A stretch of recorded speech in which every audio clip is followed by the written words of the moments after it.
parents think they are disciplined effectively, but the truth is, what you are doing might be teaching your children compliance without conscience. Imagine years of yelling, shouting, bribing, punishments. The child obeys, but out of fear, not understanding. This is happening in many homes across the world. Today, I'm going beyond simple rules and consequences. I will show you the single most powerful discipline method that actually changes behavior, builds character, and strengthens parent-child relationship with your child, backed with research in child psychology, neuroscience, and case studies. By the end of this video, you will walk away with proven step-by-step approach to discipline that teaches your children responsibility and empathy, prevents rebellion and resentment, and strengthens parent-child relationships. Stick with me because this could actually transform your own. But before I continue, let me tell you why traditional discipline fails. Research shows that fear-based discipline triggers the amygdala. Amygdala is a brain threat center. Children obey in a moment, but fail to internalize values and self-control. And over time, this can lead to anxiety, frustration, or decreased executive function. Now, the most powerful discipline method. The method I teach is purposeful and relationship-centered. Its goal isn't temporary obedience. It is building self-discipline, empathy, and lifelong character. In short, discipline that teaches and transforms, not just control. Connection before correction. Your child's brain responds to emotional connection first. So before any correction, validate feelings. For example, I see that you are frustrated, that homework feels hard. This works effectively because neuroscience shows that a connected brain learns better. An upset or fearful brain cannot absorb correction. Then, age-appropriate expectations. Children must understand what is expected of them and why.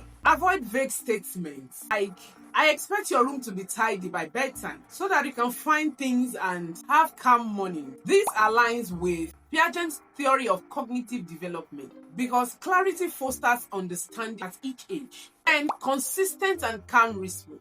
Respond the same way every time, calmly, without anger. This teaches predictability and safety. Now, the step-by-step implementation. Step 1. Recognize triggers. Notice patterns in behavior.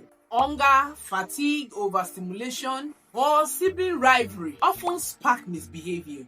Awareness allows preemptive guidance rather than reactive punishments. Step 2. Predictable routines. Routine reduces uncertainty and power struggles. For example, homework, meals, and bedtime at the same time every day. Routine is the invisible scaffolding that children need to try. Step 3. Natural consequence. Instead of arbitrary punishments, use logical outcomes. For example, if a toy is not picked up, the toy isn't available for the next play day. This teaches responsibility without resentment. Step 4. Emotion coaching. Name, validate, and guide emotions. I see you are upset that your siblings broke your toy. It's okay to be angry. Let's figure out how to fix it together. This develops emotional intelligence, impulse control, and empathy. And these are the true foundation of discipline. Now, let's talk about maintaining discipline without losing connection. Emphasize relationship-first discipline. Discipline isn't about power. It is about partnership. Children need to feel safe, seen, heard, and understood. Let me talk about the techniques for strengthening connection. Number 1, daily check-in. Ask reflective questions like, what was hard for you today? Number 2, praise effort, not just result. Number 3, balance short-term guidance with long-term character building. The common pitfalls and how to avoid them. The first pitfall is inconsistency.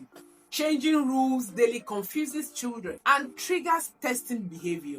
The fix: document expectations and revisit them often. Pitfall number 2, overcorrection. Responding actually escalates conflicts. The fix: calm redirection paired with empathy. The pitfall number 3, parental burnout. Parenting is demanding, there's no doubt about that.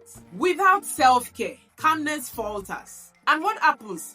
Discipline fails. And the fix: schedule breaks, maintain a support system, and model calm behavior consistently. If you have learned anything from this video, then watch my next video.